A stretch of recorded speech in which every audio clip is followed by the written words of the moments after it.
没想到收货栏跨行业是要发财了，2000块钱压着收回来40枚熊猫金币，2斤多黄金，几十万呢。2斤多的黄金啊，确实是50多万了。2000，你按收破烂的价格收回来不太现实。这各行有各山，钱不好挣，肉不好捡。我先看看东西啊。我刚开始也不相信能捡那么大的漏但是有时候运气好了，我随便一还价，人家都卖给我了。哇塞，你这是一套熊猫金币，从1982到2022，40个，一个不多，一个不少。说实话，我第一次见这么齐全的熊猫金币，光看外边的盒子啊，这都显得非常高大上，就是不知道这里边的金币是一个什么情况。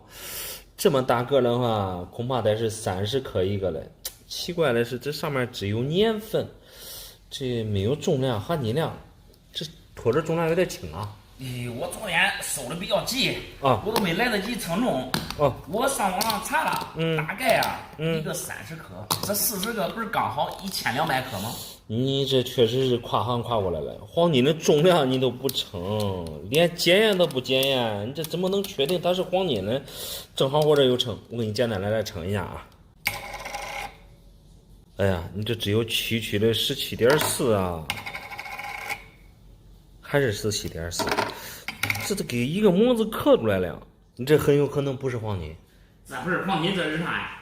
我之所以没有检验，就是怕一套好好的金币，你这破坏掉几个，太可惜了。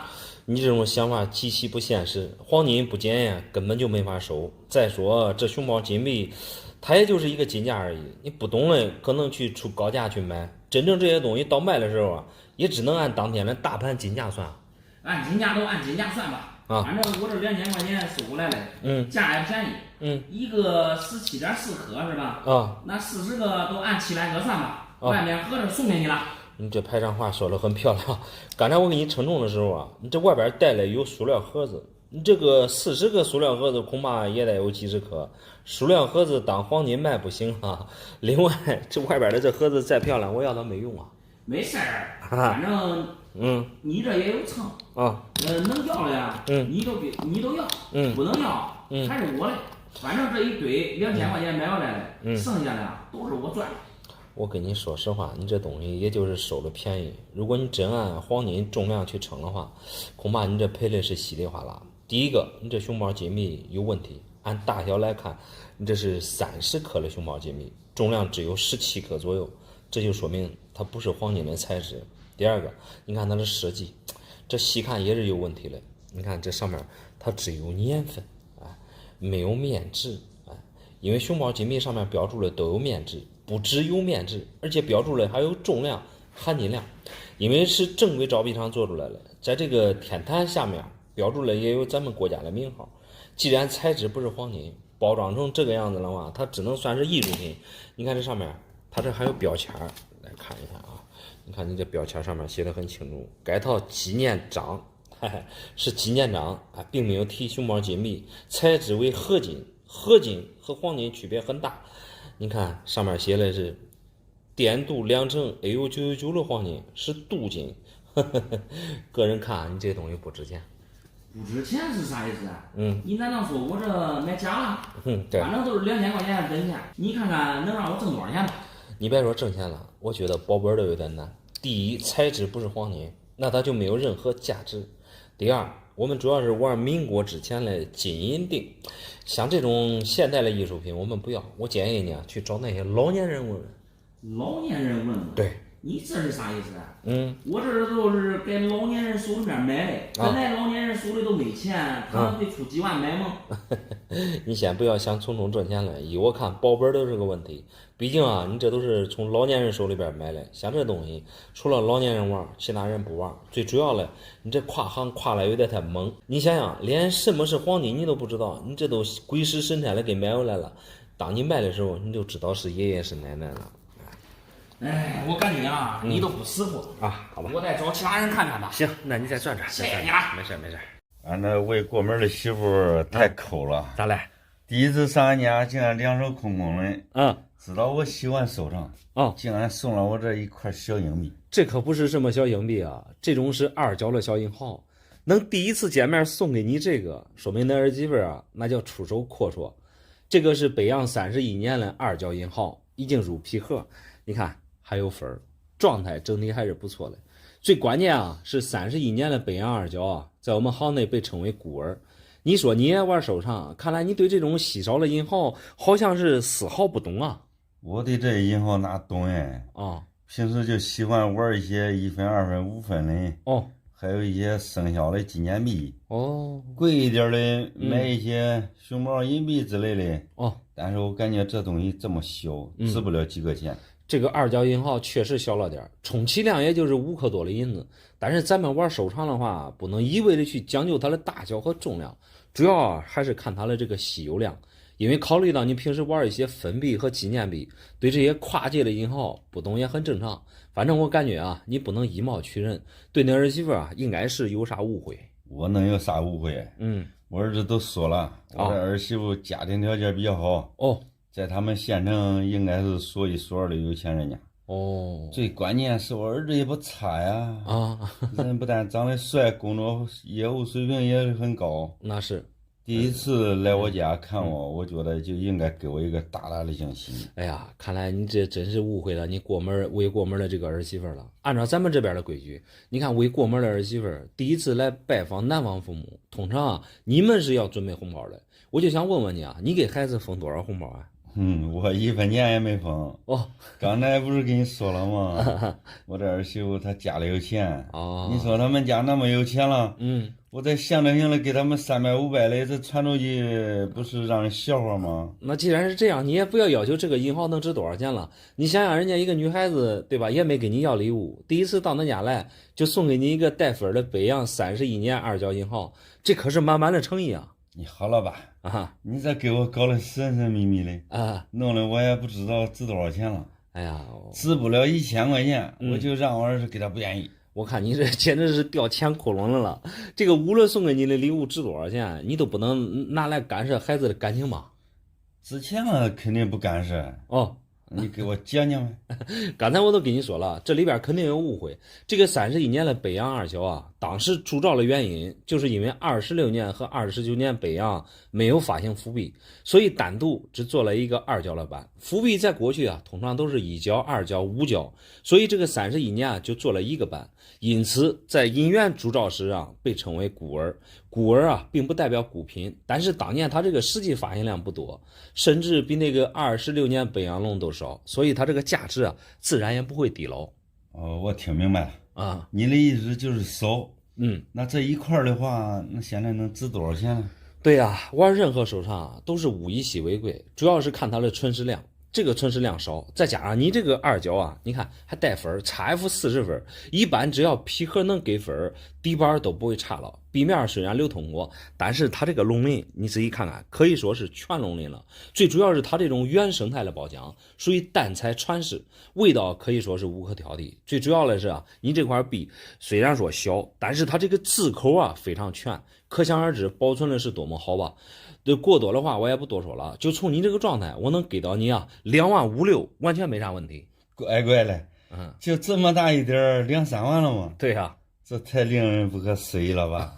对，人不可貌相，海水不可斗量嘛。像你刚才玩分币、玩纪念币之类的，不可能对吧？都是同一个价，肯定也有便宜的，也有贵的。所以你这个银号状态不错，有时间你还真得当面感谢感谢那儿媳妇了。差一点都误会了。不管怎么说吧，反正他家有钱下次我暗示他再给我买几块。那行，恭喜你，恭喜你啊！俺邻居有点说话不算话。咋了？去年我帮他一个大忙，他送我一块银元昨天又反悔要给我要走了。邻居的帮个忙很正常，送给你一块银元又反悔要回去，确实不妥。来，我看看啥样的银元。我也感觉不妥当时他给我的时候我都不想要，要不是他欠我2000块钱本我才不要他的银元呢。那你这个银元当时2000块钱买回来了，怪不得昨天那邻居要给你要回去，因为这个银元它不是一般的银元 ，MS61的大青深斑龙，状态在这放上来。你看壁面多少它带点光，你这2000块钱买回来相当于是捡大漏了。我想当初那邻居给你的时候他应该是不知道价值，不然他也不会给你抵2000块钱。可被你说着了。昨天他告诉我，当时他还不知道多少钱。原来这块银元是他闺女的定情信物。他说多少钱都不能卖。你说这一块破银元，他能当什么定情信物呢？给你纠正一下，这个银元并不破。一般银元啊能达到 MS61分，注意说明这个银元啊没有流通过，在所有银元品项里边它是数一数二的。现在确实有很多人啊拿这个当定情信物，当传家宝，一代一代往下传，寓意着婚姻美满。它就像商品一样，你急于用钱的时候啊可以随时变现。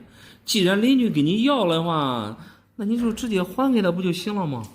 关键是我已经答应送给俺岳父了，俺岳父上次也见这块银元了，也是非常喜欢。准备过年去他家给他带回去的。你说这突然给我要走，这不是显得我给说谎了吗？哎呀，原来你这是已经答应许给恁岳父了。你这是属于典型的一家女许两家，这事儿啊确实有点难办了。站在你的立场考虑啊，确实有一点为难。但是我个人认为啊，恁岳父这边还好办一些，可以适当的换其他银元，但是人家闺女结婚的定情信物，说实话，这是用多少钱他也买不回来了呀。我感觉是我邻居啊，说话不算话啊，这是在故意刁难我。你也别忘了，他的面子是面子，我的面子难道不是面子了吗？哎呀，咱先把这个面子啊放一边，我看你对这个银元也不懂。说实话啊，2000块钱你平时买不来这种银元。像这种大清宣三，虽然说平时啊很常见，但是它在龙阳3000克里边啊排行老2。但是你拿过来的这一块，它这个品相特别好。你看评级，它给的是 MS61分。一般像这种状态的银元啊，基本上都是没有流通过的，物以稀为贵。像这种状态嘞比较难遇，你出2000啊，平时之中买那种带伤嘞、有缺嘞，所以啊，仅靠2000块钱啊是不可能买到嘞。再来看这块银元的状态，你看，虽然说不是最贵的阿后点，但是壁面你可以看一下，全部都带光。大清主要是看它的花枝和龙鳞，你看它的花枝、龙鳞，这都是非常漂亮的。底板品相确实好了没得说，两面说实话，我这看啊都是无可挑剔。就这样跟你说吧，就目前你这个银元的状态而言，我轻轻松松给你估价15000是完全没啥问题的。15000，对，我那个乖乖真值那么多钱吗？对呀，我干脆啊，邻居我也不还他了，岳父我也不送他了，我直接卖了钱我自己花。老板啊，今天都给你搁着吧。我跟你说实话，我也真要不了，原因有2。第一个，价钱不对称，2000你买15000的东西不合适，对吧？你在那邻居面前不能失信于人。第二，这个邻居关系啊非常重要，低头不见抬头见的，建议你啊还是还回去。我感觉说的这话咋样？我感觉是他失信于我了。这个东西我给你搁着，你也不要。不要。你不要，反正我卖15000，我卖给其他人，这个价钱我已经知道了。三思而后行。我卖了我自己花。老板，你看我这，这是真的不是真的我搁垃圾桶里捡来。哎呀，大爷，你这捡的确实五花八门，啥都有啊。一般搁垃圾桶里捡的咋管会有真金白银呢？都拿这些银元来说吧，这说实话，你看这壁面有些已经生锈了，这不是闹着玩的吗？另外这些黄金首饰，这哪是黄金的颜色？这一看都是铜的。你这捡这一堆，我感觉卖破烂的话，卖10块钱，这都已经很不错了。那就我看还不是真的我这还有一个嘞。还有一个嘞我500块钱买的，你看我是钻石配。500块钱一个买的。你这个手镯拿到手，第一感觉就是比较沉，你可以看一下它这个颜色，和你这些垃圾桶里捡来的颜色明显不一样。纯镜面的款式，这很明显啊，这是手工做出来的。如果真是500块钱买的话，那你这一次可是捡大漏了。谁会拿个大金镯子这500块钱卖给你？我跟你说实话吧，我这连这一嘴带这个镯子，开头是掏500块钱买的。买了一个老太太的，她捡破烂来。回来了。俺老头叫我吵了呀。吵了一大顿。俺俩要打架。打架不至于他说我是个败家子儿。咋说？还真别说，你这个运气确实是棒棒的。别说那老公不相信，在垃圾桶里捡到黄金啊，就是那个拾荒的那个老太太，她也不认识黄金，说不定她见过很多类似的这种首饰，她去金店，说实话没有一次是真的，时间长了他们也感觉没有真的。我很好奇啊，你是如何认定这个东西它是黄金呢？那刚开始我也不知道这是真的哦。那一个老婆啊，她不是捡垃圾的，草，碰见他两口子打架的，打架的给他那个车子根儿，打架的他这个镯子摔到他车上了，摔到他车上了，他还没有想到是真的，他叫这搁一块卖着。你还真别说，听你这一说呗，我也有去捡破烂的冲动了，因为这个黄金手镯啊，它比较软，你看你这个又是开口的设计，尤其是在拉扯的过程当中，往往很容易这个东西啊挂着衣服，使劲一撑，很容易脱落。尤其是打架的时候，注意力啊都在对方身上，这个手镯掉了，那佩戴的人，说实话他不知道，也很正常。那我也没有当买过，也是第一次买。回来买回来，俺老伴儿叫我吵嘞。这几天我吃饭睡觉，我都睡不好了。俺俩生一场气。他说我是败家子儿。那是。如果这要不是黄金，我都亏大了。给你吃个定心丸吧，你这第一次500块钱买这一堆东西，不但不会赔钱，我感觉最少得赚100倍的收益。因为现在这黄金啊比较贵，你就按现在一颗400、700的样子，正好我这有个电子秤，我给你来称一下重量，还不轻点呢。2两多，你都按100克大整账来算，这将近5万块钱了。我跟你讲这一个都管顶了几万。对。那你给我好好的看看这一堆是不是还有真的呀？刚才就跟你说了，这都是假的，我再送你几个字：知足常乐。刚才我就跟你说的很清楚了，你这个手镯之所以啊能卖几万，是因为它是真正的黄金，拿到手比较沉，颜色你看着比较自然。总而言之一句话，区别很大。你剩下的这几块银元，说实话，刚才跟你说了，这材质都不是银的，你看壁面这有的都生锈了。就拿这个飞龙来说吧，这如果是真的话，就这一块银元，这是妥妥的几十万的东西。你想想，如果是真的，这些东西谁会往垃圾桶里扔呢？反正我是500块钱买的啊。这有的你可能你也没给我说实话，我还得找其他人。没事，给你这些东西还收起来了，你还收好。500块钱买的是不亏。你再找其他人看看吧，多鉴定鉴定。好嘞。俺弟弟也不知道这是咋想的，咋了？这分家了，准备把银元一砍2半。这我也不会砍呢。你帮我把它平均分开吧。这个分家啊，讲究的是公平公正。如果银元啊一砍2半，它都不值钱了。来，我看你啥是银元。你不知道俺弟弟可认真了，他这个人不想赔1分钱。啥东西都是1人1半，谁劝都没用。哎呀，你这个是盒子币啊，这都已经平地入盒了。如果要一分为2的话，这外边的盒子得砸了太可惜了。不过话又说回来啊，你这个是大清玄山啊，状态还不错，传世宝浆，大清玄山的前半龙，花枝、龙鳞、云朵、炙口，这都不错，带一层淡黄色宝浆，很清爽。说句实话啊，砸了可惜了，倒不如啊直接卖了，你们弟兄俩直接分钱，一举两得，省了破坏，又有钱拿。这个想法我之前也说过。他说这块银元了只值1000万。我们俩一分，一个人实际值得500。我一听他这样说，我肯定不愿意分。我说分给他500块。这个银元我留下。结果他又不愿意给我。怪不得那弟弟要把银元一分为2，这个生气的根源出来了，就是你们兄弟俩都想要这个银元，都想据为己有，关键是你们估的这个价钱不靠谱。1000块钱，你别说买龙阳了，你就是同状态的袁大头，你1000块钱现在买不回来啊。本来恁弟啊是想要这个银元，结果你也想要这个银元，这说白了，你是把恁弟给惹恼了。他这是把我当傻子了。我经常看视频，很多人都说这银元是古董啊。对呀。据说一块值几十万。这个值不了。他给我500，我也给他500。对。我昨天说给他5000。他说他不要钱。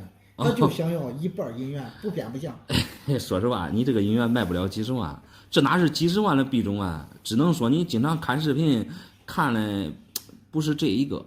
不过你这个当哥的还挺大气，你要银元给他5000块钱，这已经不少了。话又说回来啊，恁弟之所以还要一半，对吧？还要1分为2，可能是面子上过不去。你看他给你500，你给他5000，这一比啊，把他给比低了一大截，恼羞成怒了。你可说对了，他就怕吃亏，就这给他5000，他还不认呢。今天我来想看看这块银元到底值多少钱。哎呀，既然是分家啊，那就公平公正的来。首先啊，完全没必要破坏，更没有说谁赚谁的便宜。你这个银元是大清宣三的前半龙，前半龙主要是看这个地方尾巴没有出云，这个是大清宣三比较常见的版。不是你想的几十万的版，在晚清啊，这种银元是当时的主流货币，民间存世量比较大，价值几十万、几百万的，不是这种区区龙，龙面这一块有很大的区别。你这个是入的是北京公播总部的盒子，给的是 XF45分，整体品相状态还都不错。笔面你看这两面这都属于全身打，大清主要是看它这个花枝，你这个花枝看一下，花枝高展，没有任何磨损。龙鳞啊、云朵啊，这都是原状态的笔面，而且还带来一层薄薄的淡彩包浆，特别漂亮。而且多少啊，你看还有一点光，比说那些清洗笔啊，看着舒服多了。制口这一面，说实话也是无可挑剔的，全身打看起来特别漂亮。目前给你估价的话，也就7000块钱左右吧。弄半天才7000。对呀、那这我幸亏是没给他5000，不然我这吃大亏了。说句实话，亲兄弟谁吃亏谁赚便宜都无所谓。你往大了说，这个肉啊烂锅里边，谁多拿点谁少要点都无所谓。这银元是1分为2了，你别说500，100块钱一大关，实在不行你当哥的让一让，吃亏是福。你今天也知道价值了，你要么给他明说，要么卖了平分，要么谁要都给对方多点钱不就行了吗？看来我弟真是有心机啊，给我500，他是想赚大头啊。说实话，1分为2是最差的结果。我感觉你考虑考虑，你回去再做决定。这绝对不行，我这个人也不能吃亏啊。他把我当傻子，我绝对不能入他的院。实在不行就1分为2。那你到时候再回去考虑考虑吧。那好嘞啊。我感觉我这一次非得发财不可。300块钱买了一块金元宝，想想都感觉跟做梦了。哦，300块钱买个金元宝。这看起来确实挺新的，我看这上面粘的竟然还有泥，这如果真是过去的金元宝啊，你这是确实捡了大漏。一般像这么大个的，这个大多都是20两重的，过去1两是37克，这好歹也是1斤多了黄金了。说句不好听的啊，你就是按破烂卖，你这妥妥的也能卖个几十万啊。所以我年纪轻轻的，我就感觉着发财了。那个卖我金元宝的老头儿脑子应该缺根筋吧？几十万的黄金，他竟然不识货。他不识货，你识货，你这给他买回来能赚钱就行。关键是我看这上面的图，这都是新图啊。按理说，一个老先生，他那么大年龄了，走过的桥比你走过的路都多，应该知道这黄金比较贵重啊。这不可能300块钱就便宜卖给你啊！这事出反常必有妖啊！我主要是当时帮了他一个忙，这个老头一个人给那看树嘞，拔树根的时候嘞，挖到这个金元宝了。你看这上面都是图。那是嘞，这个我看到了，这元宝上确实是新图。我看你这年龄也不大，老先生在看树，你能帮啥忙啊？至于人家把这么大的金元宝便宜卖给你，我就给他递了点工具，没想到他在挖树根的时候挖出来这个金元宝了。然后这个时候嘞，他递过来了。递过来，然后他叫这金元宝装我兜里了。他跟我说他不想给他弟弟分，让我给他拿1块钱，他说他卖给我嘞。但是我身上嘞都300块钱现金，然后我都这样给他买回来了。这买金元宝的经历还挺戏剧性的。这个挖树根随便就能挖到金元宝，这反正我感觉能相信的人不多。但是你这又亲眼所见，又有这么大个的东西在，你相信太正常了。还有就是那个老先生挖出来金元宝之后，并不想打算和自己的弟弟平分。现实中啊，见财忘义的人大有人在，但是这么大个的金元宝给你张口只要1000块钱，这也太低了。更不能理解的是啊，和他弟弟平分1000，一人500，而最后卖给你，他自己实际是得到了300块钱。卖给你的话，那还不如给他弟弟平分500了。老年人年纪大了吧，算账不好很正常。反正我今个这捡个大漏，你看看这一斤黄金能给我多少钱吧？哎呀，刚才我就跟你说的很清楚了，事出反常必有妖。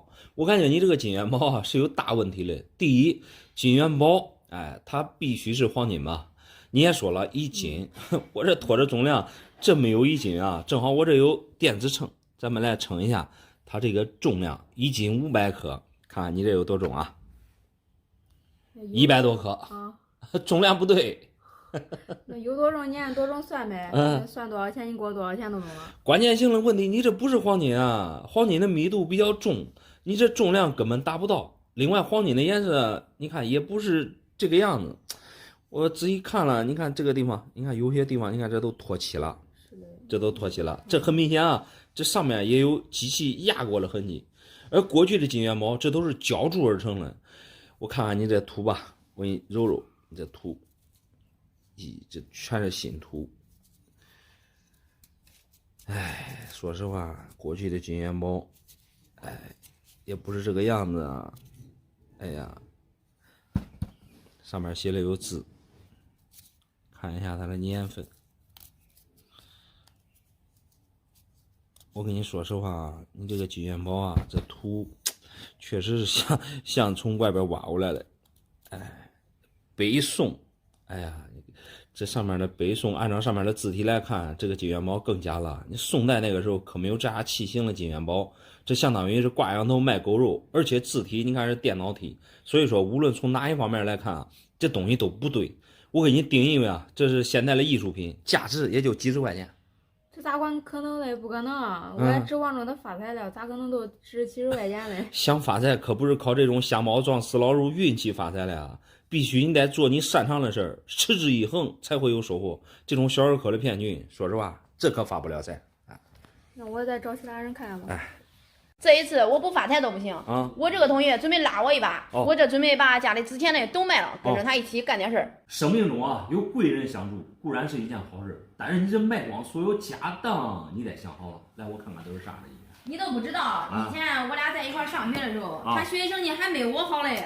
现在人家穿名牌，开豪车，一看都是有钱人。做人啊，千万别攀比，穿名牌、开豪车也不能说明啥呀。我看你这姻缘挺渣了呀，带盒不带盒的都有。裸币，说实话，这也没啥看的，这都是一眼开门的东西。平均姻缘，这还是一块64高分的阴阳，状态确实是不错。这都卖了也卖不了多少钱啊！这能说啥样的生意能发大财？能卖多少算多少吧。你都不知道。前2天我投的钱都小赚了一笔。第一次给他1000，3天时间给我1300。第二次给他1万。他也是过3天立马给我13000。这30%的回报率啊。回报率确实是挺高的。现在无论是做啥生意，这哪有那么高的回报率呢？难道恁朋友是才开的公司吗？具体是做什么生意的，我也不知道。反正他说手里有一个好项目。我现实中的一个老同学，我们关系很铁。他应该是不会忽悠我的。我这准备再给他筹20万。20万，说实话可不是一个小数目啊！那么高的利润，你连他开啥公司都不知道，可千万别大意啊！这个现在赚钱也不容易，你可不能随随便便乱投资，不能仅靠别人的3言2语就拿钱啊给人家。人家都已经给我好处了，可不是什么说。再说了，这些钱都是我应该挣的，我再多筹点钱，钱多利润才叫高，想想都很美。我这个年纪轻轻的呀，我都躺赚了。说实话，做啥现在都有风险，你这叫贪小便宜不嫌事儿大。依我看啊，你还得谨慎一点，见好就收，说实话还是最保险的。我这才尝到一点甜头，现在不投的话，我朋友该说我了，该说我见利忘义了，你明白吧？这有啥见利忘义的？你这2次的话，你也赚了3300。既然你们是同学关系，他让你挣了2次钱，大不了以后通过礼尚往来，你还给他不就行了吗？我心意已决，你看看我的姻缘值多少吧。当局者迷，旁观者清。我还是先来跟你说说这些姻缘嘛。先来看你这个64分的阴阳。首先啊，状态确实是不错，你看笔面带光，而且没有流通过。一般像这种高分啊，大家都特别喜欢。但是阴阳啊是外国的币种，而你这个年份你可以看一下，1898年，这也是比较常见的年份。状态非常好，但是玩家比较小众，所以说这个高分，但是价钱也不高。就目前你这个状态给你估价的话，大概也就1000多块钱吧。这一个这东西都1000多块钱吗？对呀。那这不可能吧，老板？那银元不都是几千几万的吗？你也不能都给我1000多块钱啊！哎呀，币种不一样，价格区别很大。再说你这另外的这些冤大头，我看了，这都是清一色的3年、9年和10年，而且有些币面还带一些戳记。哎，这个价格说实话，区别就很大了。带戳的一般就几百块钱，东西是没啥问题。然后这都是一眼开门的，但是没有之前的8年。我初步给你估计一下的话，总共是8块。8块的话，大概下来也就是大几千块钱的样子吧。所以说，你这些银元啊，即使卖了，你也挣不了多少钱，你也投不了多少钱啊。这是俺老公修上好多年了，这不可能都值这么多钱吧？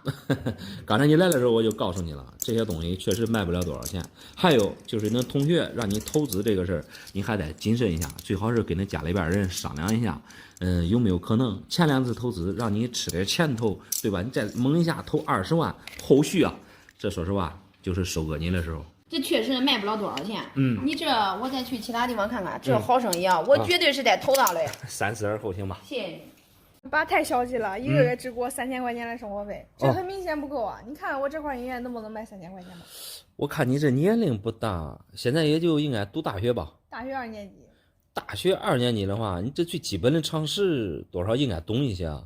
你今天拿过来了，这可不是一般的龙阳啊。5F35的错杀招币中长，这个状态两面属于全身打，币面还带一层黄油包浆。如果我没猜错的话，不经过你爸的同意，你就卖这个不太合适吧？这就是俺爸去年给我的，他说让我钱不够花的时候可以拿出来随意卖了。哦，你确定是去年了吗？确定以及肯定。俺爸虽然说有点小气吧，但是在我生活费上这个问题看来是挺开的。说我如果1个月不够花的话，就可以随时随地把银元给卖了。恁爸的本意啊，可能是好的，给你一块银元，让你备一时之需。但是这个时间点对不上号。你像你所说的，去年给你的这个银元，你看这个银元盒子上写的2023年秋季评级，哎，这个银元入了盒子也就最近2个月的时间吧。时间不时间咱不多说了，你都看这块银元是真的是假的吧？别咱俩聊半天了，你给我说句这是假的，那我感觉我还挺耽误你时间的。真假肯定是没啥问题啊，这 PCGI 盒子已经标注的非常清楚了，而且这搁着盒子看，这都是一眼开门的黄油包浆。说实话，这东西没问题，无非啊也就价格差异的问题。既然价格的问题，那一切都挺好商量的。我这个人吧也比较开明，3000如果你感觉贵的话，你给我2700也行。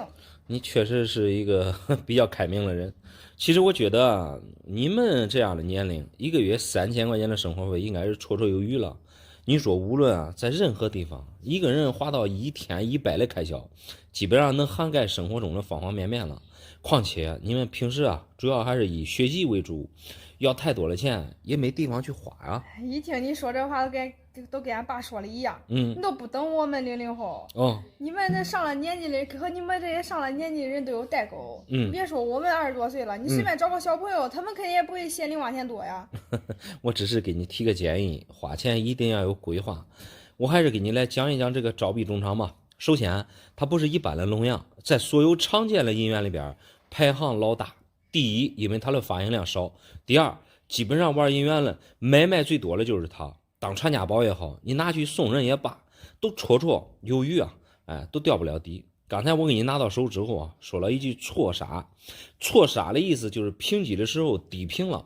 大家都知道 PCGS 的评分啊，它比较严格，基本上带分的银元都会有一个好的价格，往往是分值越高，价格也就越可观。你这个给的是 VF35分，属于典型的严评错杀，给40分也是绰绰有余。原因其实很简单，第一，你看币面属于全身打，龙鳞字口，说实话这都是清晰可见的，没有任何弱打，更没有磨损，这就是一块好的底板。第二，带一层黄油包浆，也可以说是原味的，基本上皮革50分以下，只要带分都是原状态未动过的，这一点呢属于难得。所以像这种既没有流通痕迹，又是全内齿、全龙鳞、全质口，价格自然也不会便宜了。就目前你这个状态而言的话，卖个2万多完全没啥问题啊。2万多？对啊，这把我吓一跳，我还以为2000多块钱嘞。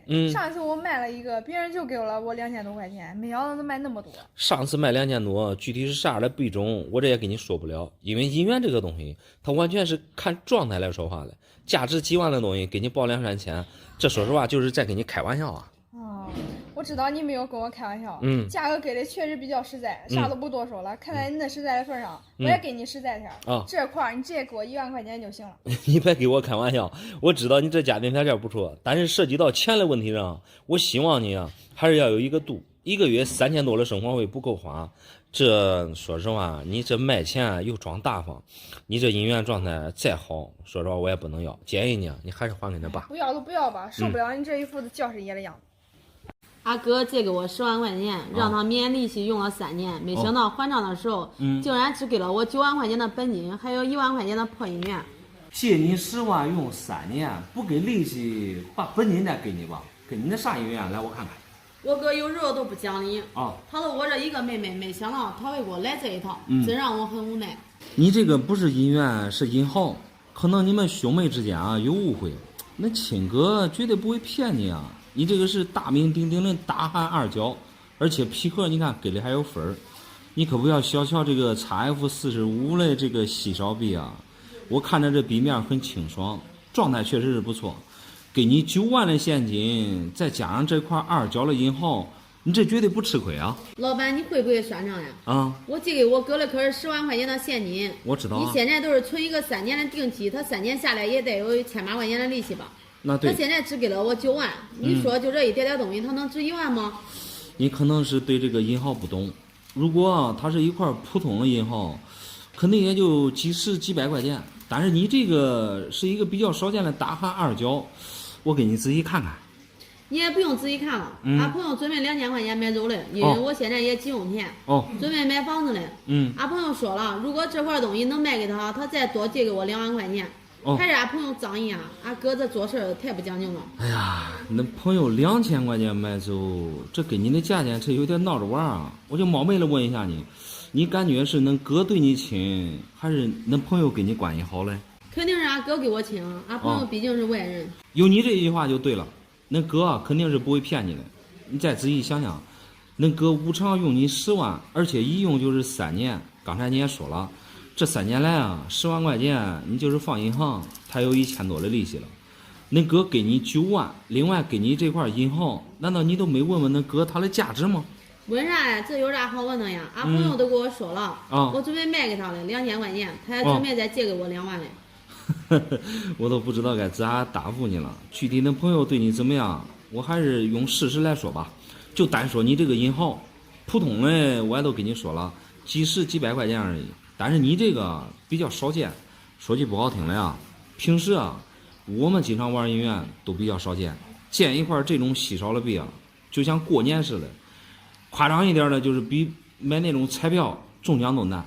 因为这个大汉银元银币啊，它是属于军阀币，本身发行量就不大，再加上它是四川独有的这种银元，所以说像这种虎币二角啊，当时大概也就发行了数十万枚吧，加上这么100多年的这个损坏啊，它的存世量极少，物以稀为贵，加上你这个品相，说实话，我仔细看了前后状态确实是不错，这种是属于原汁原味的。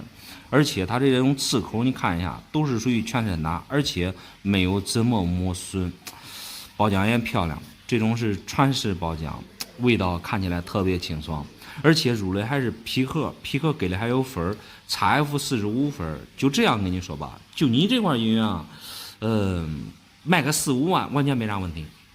就这一小块东西能值几万吗？对呀，这不是给我闹着玩的吧？没有，我哥可没有告诉我这值那么多呀。难道是因为我哥知道我急用钱要特意帮我的？这个恁哥还是对你比较不错的，哎，知道你急用钱，应该是想方设法帮你的，免费用你10万用3年，知道你困难，帮帮你也很正常。那照你这样说的话，我朋友倒是忽悠我了。对，几万块钱的东西只给我2000，这不是闹着玩的吗？你这个朋友确实给低了，4-5万的东西给你2000块钱，肯定是想捡你的漏。一般像这种不懂行量，很容易就被忽悠了。那为了防止我朋友捡漏，我今天先放你这吧。那行。我最讨厌俺这边的规矩了啊！下个礼每次都拉一车方便面哦，没想到俺这个对象更抠门，送了一块破银元。你这银元可不破，这正八经的好币种，江南戊戌老龙，入的是 PCGS 的盒子，而且币面你看非常干净。盒子上虽然说没给分，但是银元的底板，哎，这都是数一数二的。把心放到肚子里，就这一块银元，比什么拉一车方便面强太多了。真的假的？老板，你可别忽悠我呀！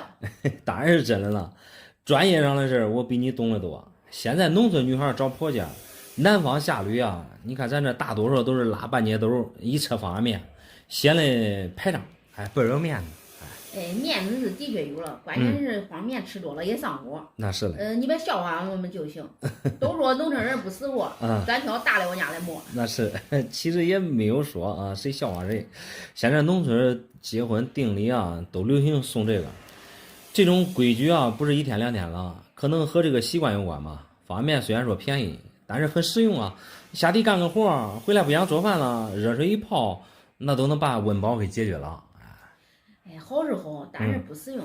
买一次方便面也得好几千块钱吧，还不如把钱直接给我嘞。给钱是一回事儿，下礼走亲戚啊，啥都不买也不太合适。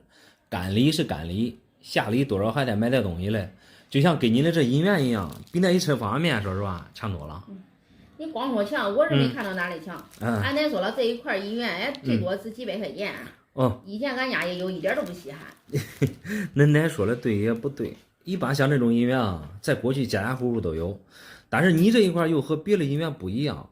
戊戌老龙啊，是属于江南8珍之一，在8个有纪年里边，稀少量排第一。平时我们也是很少见，存世量不多，所以好品相呢也是一币难求。而你这个，它就是属于好品相了。好品相有几个标准：第一，币面字口清晰，因为以前的银元啊，它都是流通货币。天天攥在手里边，晃荡晃荡的，记忆磨损，所以你这个字口看着特别舒服。第二个就是没有商和戳，都知道10个江南9个戳，尤其是发行量最早的这个江南币，打戳带商的几率很高，而你的这个没有任何缺点。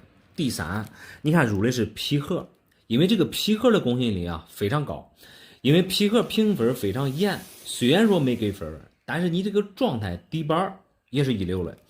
正反面你看比带分的说实话还要漂亮，所以综合看下来的话，你这块戊戌啊，我给你4万绰绰有余。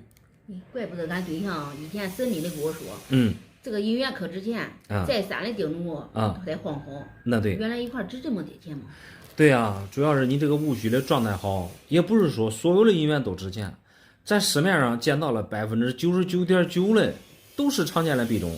所以拿这个给你当订婚礼物，完全是比给现金都强。真的假的？那个奶咋一看说都值几百块钱？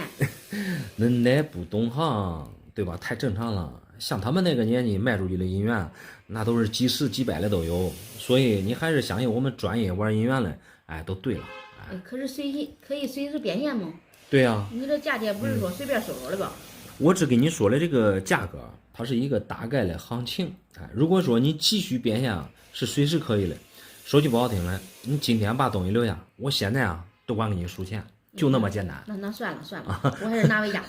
对，俺对象给我的定情信物。对，这个定情信物啊，我跟你说一般不能卖最起码你结婚以后急用钱的时候再卖。没事，以后急用钱的时候随时给我拿过来，好吧？好，谢谢老板的估价啊，谢谢啊。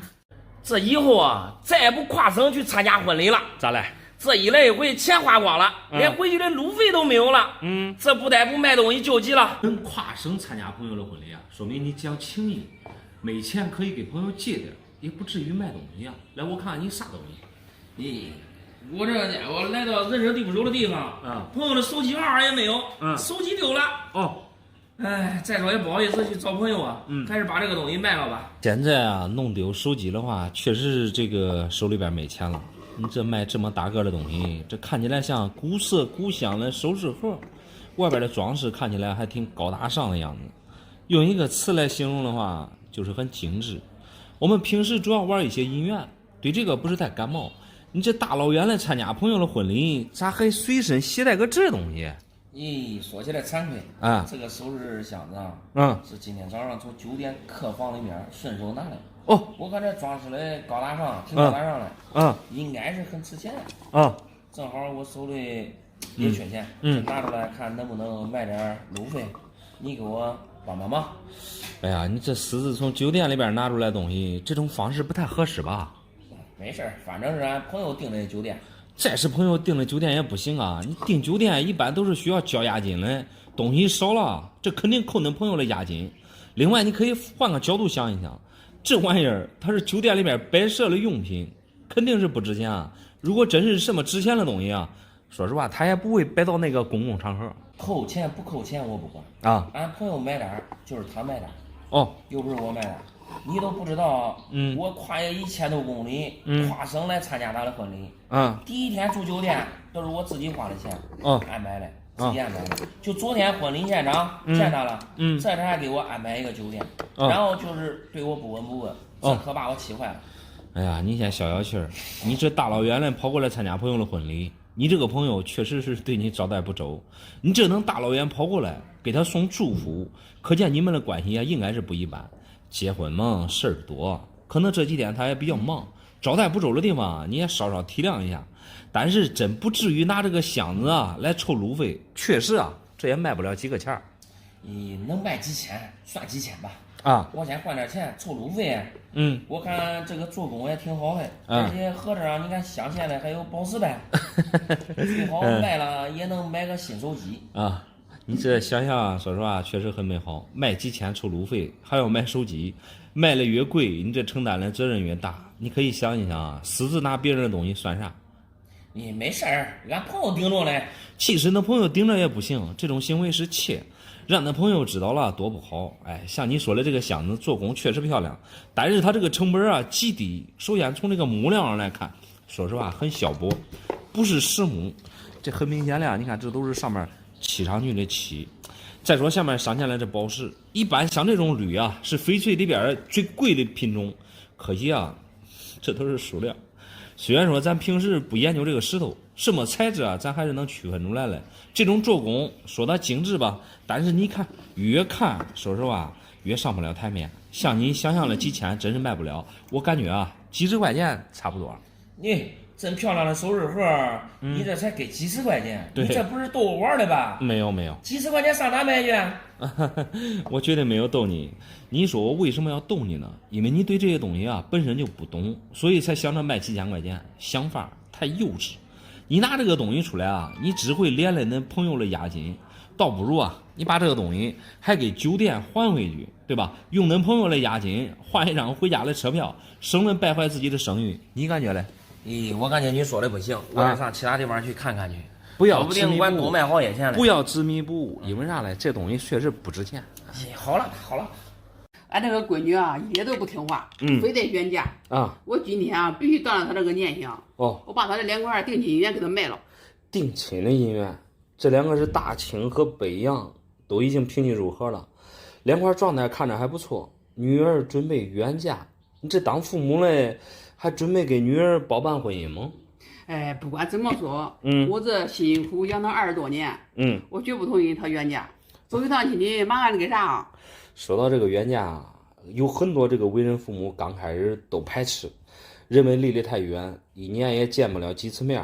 但是现在网络、交通各方面都很方便，距离啊已经不在话下了。得了吧，高铁、飞机确实很快，那坐一次也不便宜啊。那是，咱普通人哪能天天做那些东西？我还是现实一点好。那你说的也是实话，走一趟亲戚确实不容易，现实一点比较好。但是这2块银元，这是恁闺女的定亲银元，你这唐突的给她卖了，这也不太合适吧？这有啥不合适的呀？他们俩之间定亲，有没有领结婚证？晚年可以推掉啊。再说我是他妈的，这点决定权我还是有的呀。你可能是误会我的这个意思了。你看这2块银元是属于孩子们的这个定情信物，你直接卖掉不合适。如果你阻止恁闺女原价，完全可以把这个银元啊还给男方。我不要弄得那麻烦。不就是2块破银元吗？这个300、500又怎样啊？到时候卖了钱，让俺闺女直接转给他就行了。300、500，大姐，我看你这是对银元可不了解啊。这俩银元300、500怎么可能买得到嘞？你看你这个北洋龙，这还是一块短尾，你看它的龙鳞非常漂亮，字口这个珠圈儿，这都是全身打，这怎么着也得个5000左右啊。你别忽悠我了啊！俺家之前也有这样的银元，开始加工手镯了。前一年去今年依旧翻新，50块钱你都不愿意给我。这比俺家的银元不就多装了一个盒子而已吗？你还真别说，这真不是多装一个盒子而已。损坏银元加工的那个银手镯和这个完好无损的银元区别很大。银元损坏了、熔了，其实它就是一堆废银子。现在银子才5块钱一颗，而银元含银量才80%的多，废料的价格也就几十块钱嘛。而像那种品相好的银元，更多的是一种那个收藏价值。我觉得没有多大区别，这都是你们随意说的价钱。既然你愿意多出钱，对我肯定是没多大影响。这个价格是按现在的市场价估的，价钱越贵，对你其实越不利。再说另外一块45分的这个大清玄三，这品相这状态也不错，原汁原味的包浆，连板你看都给你标的清清楚楚，就差一块造钟没能抽够龙阳3剑客。大清玄三在3剑客里边排行老2，价格要比这个北洋要贵。就目前你这个状态能给到8000多，2块破银元这都给1万多了。对，咱俩啥都别说了。我还等啥东西给你留着，我收钱直接走人。你这俩银元我可以帮你估价，但是我不能回收，这和钱不钱没啥关系，完全涉及到恁闺女的幸福问题。这么说也是孩子的这个定亲信物，你作为家长即使不同意原价，这并没有错，你可以开导孩子，给他讲清楚原价的一些弊端，但是在理解面前你不能强行强卖，这和包办婚姻没什么两样，于情于理你都不占理。咋了不占理咋了？你太固执了给你解释那么多咋能费劲儿嘞？最后再问你一遍，这2块银元你收不收？我这个收不了，你真是太固执了。我这动之以情，晓之以理，你咋能顽固了？东西你也拿走，咱俩就不在一个频道。拿走，啥家事哎？不可理喻。我这个妹妹咋了？给我孙子1万块钱的见面礼。这几天叫我气坏了。咋了？这给的太多了，赶紧把这块银元卖了。给孙子1万块钱的见面礼，这是好事啊，应该高兴啊，高兴还来不及了，你咋管生气了？让我看看啥样的银元。你别提了我妹妹她要仗着她手里边有钱你说这都孙辈了，你说你给那么多钱干什么？真气人。按理说这当姑奶奶给1万的见面礼确实是挺大方的，看来恁妹家里边应该是有矿。还有你的这个穿样也不错，典型的微流通 MS63分的好品，壁面你看还带光。22年穿样比这23年穿样还算稀少嘞，你这个品相不错，卖了挺可惜嘞。给孙子1万的见面礼，你应该高兴啊，那你为啥要卖这个银元呢？我不卖我也没办法。你说他给我孙子1万的红包这过几天他孙子也该出生了，对，我怎么着也得给他汇1万的红包吧？那是的。关键是我也是工薪阶层，这一下子凑1万块钱，只能是卖东西了。那是的，这个礼尚往来无论是谁，人家给你随多少钱，按理说你也得给人家回多少钱，这是最起码的规矩再说句不好听的你就是砸锅卖铁，你也得把钱给人家凑齐。何况恁妹妹生个孙子，你高兴还来不及嘞。这今天我看你这话意思，咋能不情愿？不是我不情愿，你根本都不知道是咋回事像我们都是普通人我说你的是他给我孙子钱太多了因为他家里边有钱不作难而钱是我儿媳妇收着嘞对不对？他没有到我手里边这他生个孙子这1万块钱不得我出吗？这不是给我出难题吗？是不是？你说的也是，因为我们每个人的家庭条件确实不一样。恁妹妹家里边有钱，她拿出来1万块钱确实不算啥。你像我们普通人凑1万块钱随礼你确实是很难，怪不得你刚才那么生气。再说他给恁孙子的钱你也没落着，这如果我没猜错的话，这个银元应该是卖你收藏的东西吧？你可说对了，越没钱越是为了这个钱操心。那是也不怕你笑这事儿我妹妹做的是真不对这让我气的简直没话说哎呀，那既然你发现这个事儿了，这以后你还得跟恁妹妹商量一下，家里边如果说是有个啥事儿了，这个随礼别随恁大就行了。而这个银元可以说是帮了你一个小忙。MS63分的22年传样，可以说是状态还是挺不错的。虽然说入的是公玻璃盒子，你光看这壁面就知道，这种状态就是当初从那个造币厂出来之后就没有在外面流通过，相当于是没有丝毫的磨损，而且这个壁面还带一层淡淡的薄锈包浆，保存的非常完好。你看前后壁面这都带光，这一层光啊，它这个光度也非常好。仔细看的话，多少还是有一点逆背。你看逆背虽然说幅度不是太大，状态可以说是非常完美。按这个品相我给你估价的话，现在能给到5000块钱，完全没啥问题。5000到5800啊，5000这今年这也得卖给你。那对，如果不卖的话，我可能都得丢人了。那是，估计我妹妹她儿媳妇也得说我。那是嘞，你这幸亏是收藏了有一块银元，如果真没有的话，你都是出去借，对吧？你也得把这个钱给别人凑齐。这话又说回来啊，你看给孩子们的钱你也没落到手。这现在就像你这工薪阶层吧，挣钱也不容易。以后家里边再随个啥礼那个啥，你最好跟你妹妹商量一下，礼别随恁大。说实话，这问题就迎刃而解了，是不是？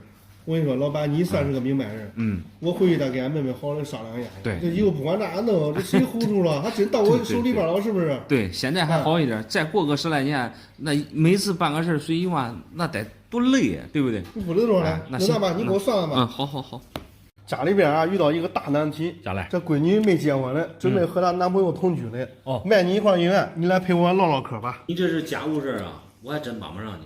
如果是银元方面的，我还可以给你估价。来，我看看啥是银元。主要是家里面没有一个主心骨但凡有个啥事都是我自己做主。你还是帮我参考一下吧。现在啊是网络时代，年轻人说句不好听的呀，懂得不比我们的少。我看你这个银元也不是普通的银元，江南戊戌老龙。说实话，你这个唯一美中不足就是壁面带有戳字，字口还算可以。这个龙鳞啊，我看虽然说有点磨损，但是我看着还算舒服吧。东西拿回去吧，回去给孩子好好的沟通沟通，动之以情，晓之以理。老板，你先不要着急啊，我真是来向你请教问题的啊。本来这件事啊是羞于启齿的，那是，但是我实在是特别着急啊，但是又说不出来反驳他的理由。你说的好的话是吧？这银元送给你都没问题。你也不用太客气，作为父母啊，谁也不希望自己的孩子婚前同居。你是既然知道了，首先一定要把这个利害关系给他讲清楚。如果结婚前做了婚后的事儿，显得女方不容易被尊重，像房啊、车啊、彩礼之类的，很容易就失去了优势。如果同居后你接触的时间越长，双方的缺点就出来了。如果不合适的话，说实话就让人头疼了。一针见血啊！老板，你这说的非常有道理。平时这些事儿我也想到了，但是用语言就是说不出来。还是你有学问。我觉得今天拿来这块银元非你莫属了。哎呀，这个银元我买不买都无所谓，关键是你得把这个同居的利害关系给闺女讲清楚。你可以告诉她，同居万一怀孕了，男方可能坚持先要孩子，伤害了，对吧？到时候车房彩礼估计啥都不是你想要的结果。再退一步讲的话，男方如果要求你打掉孩子，伤害了还是女方，你感觉呢？老板，你说的太对了，有理有据，不紧不慢。我这听的都哑口无言了。这个银元我拿来我老爸的，也不知道多少钱，这就送给你吧。哎呀，你也不用送给我。遇到这种事儿我现在能帮你的，也就是给你能出谋划策了。既然你拿的是恁老爸的，我给你简单的讲讲价值。这个是江南系列银元里边的江南戊戌老龙，你看这都已经平起组合了。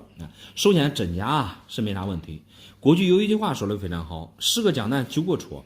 你这个是 XF09，就是壁面带戳。你可以看一下壁面，这带了2个小戳记。这种戳记就是过去钱庄为了检验银元真假留下来的。虽然说戳记不大，但是壁面也就算有伤了。因为江南戊戌它这个发银量比较少，如果不带戳记的话，就这你这个都伤完了。你这个银元好就好在它这个味道好。一般像这种包浆均匀的品相来说，就是流通的时间太长了，你包括龙鳞、满纹中心点这都有明显的磨损，但是存世量较小。目前来看的话，这大几千块钱这还是有的。大几千块钱吗？对，我还以为是几百块钱了。几百块钱买不到。这样吧，我刚才也说了要送给你了你给我拿5000块钱吧。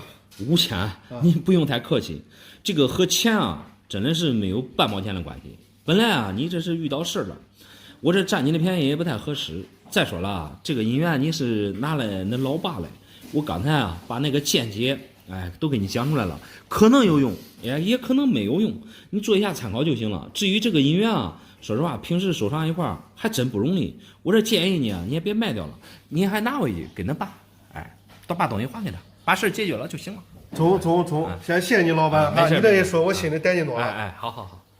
俺朋友结婚都气得难神，咋嘞？他结婚，我给他买的金戒指啊，我这结婚呢，他给我送一块小硬币。朋友之间啊，靠的是诚意。这个一对金戒指换了一个金币，这还可以啊。来，我看看啥样的金币？是金币，我还说啥？确实不是金币，我看是一块338的银币，而且还是一块价值2毛钱的。你这确实是一块银币不假，我个人感觉啊，状态还是不错的。二角的面质也不错，但是你可不要看它小啊。你看皮壳给分给的是 AU92，虽然说没给分，但是我看这底板非常干净，尤其是它这个龙鳞，这可以说是满龙鳞。你结婚他送你这个，这不是挺好了吗？你给他买一对金戒指，应该也花了有大几千块钱。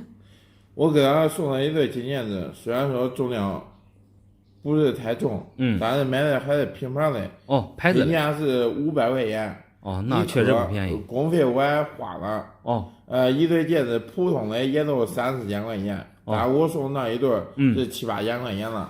500块钱一颗的话，花了7、8千，差不多下来也有10来颗了。说实话，能花大几千送给朋友了，足以说明你们的关系非常好。结婚送银元送银号啊，其实也是图一个好寓意。银元吸引姻缘，寓意着你们的婚姻啊圆圆满满。说实话，你这个朋友对你也不错。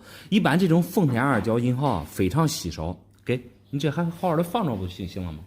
老板，你也别着急啊，咋？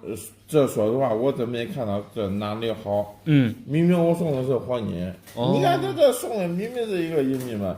最简单一句话，我都知道银子肯定没有黄金贵，这不是拿着这东西不是忽悠我的吗？我看您是误会恁朋友了。从金属的稀有度来看，银子确实没有黄金贵。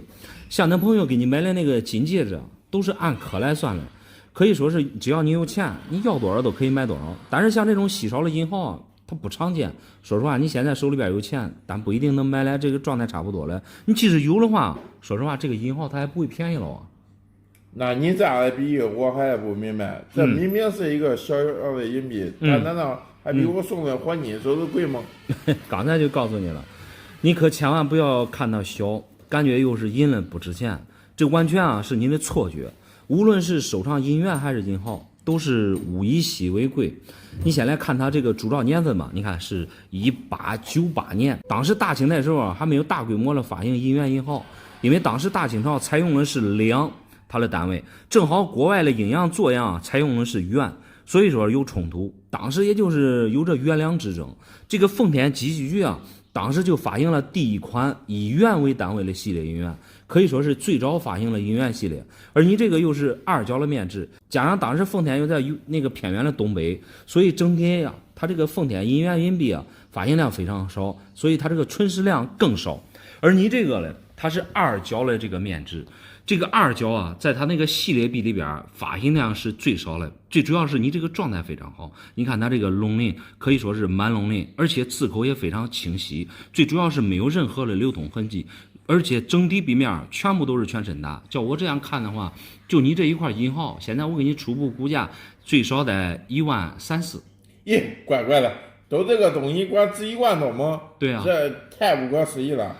幸亏这我过来问你咨询了，不然我都误会俺朋友了。你说的非常对，这个你不要感觉它小，你就感觉它不值钱，因为你对这些东西不懂。说实话啊，你真是误会那朋友的话，这个朋友之间的友谊啊，就这样给破坏了。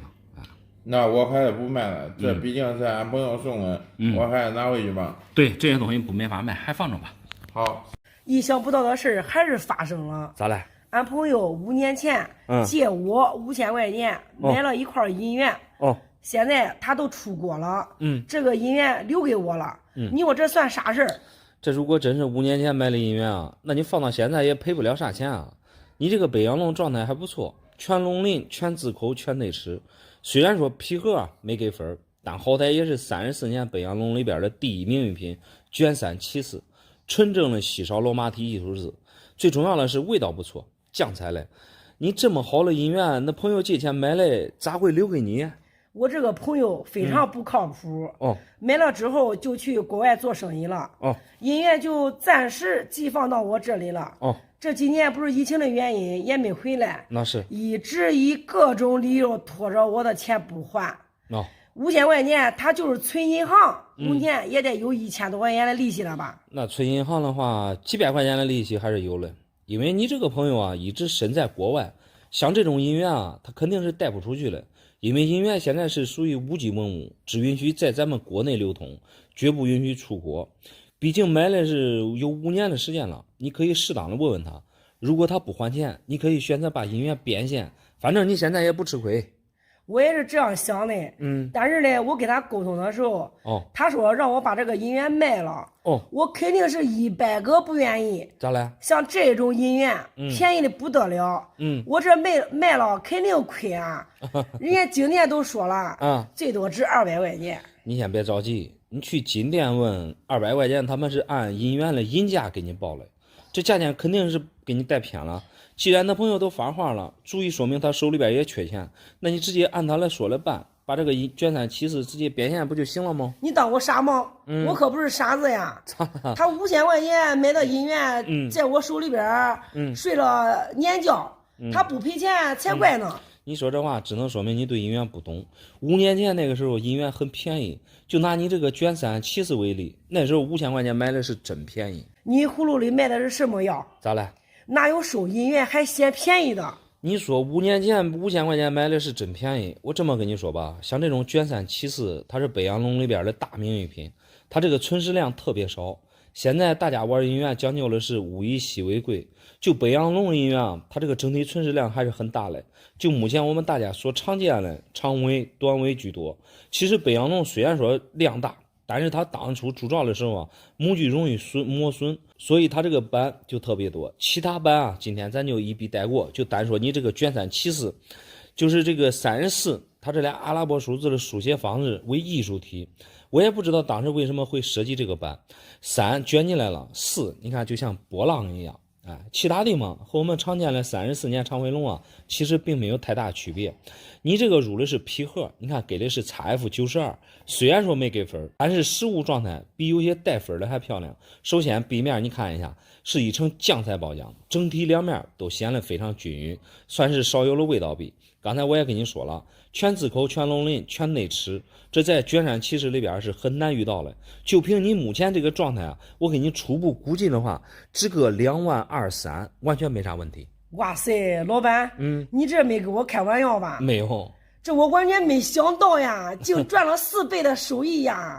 今天就给你，我得拿这2万块钱好好潇洒一下。毕竟这个银元也是恁朋友买的，之所以能赚4倍的收益啊，我觉得你多少啊，到时候给人家也分点，毕竟这也是人家的投资，不是？你都别管了，你不知道借钱不还是什么滋味呀？这幸亏是买的银元啊！